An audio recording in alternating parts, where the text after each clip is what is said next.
Habari zenu tena ndugu zangu, sasa tunaangalia namna ku design PowerPoint presentation.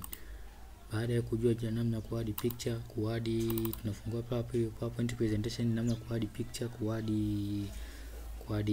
graph ambayo ni chart, ku add labda graph zenyewe, ku add vitu mbalimbali. Sasa hivi tunaangalia namna ku design. Ku design ni hapa tu. Nakuja insert nani hapa design, una design. Hii ndio maana design. Kwa hiyo unaweza ukaja ukaweka mfumo huu hapa.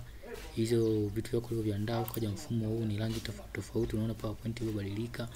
Unakuja hapa zinabadilika hizi. Zinabadilika naona hapa. Na zinabadilika hizi tena. Unaona hizi zimebadilika hapo, unakuja tunaangalia. Unaona hizo.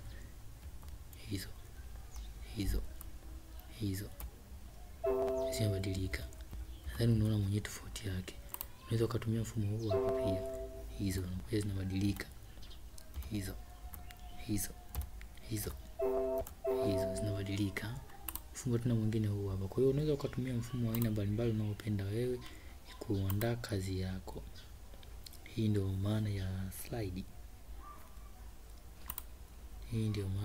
Sliding designing. Asanteni kwa kunisikiliza.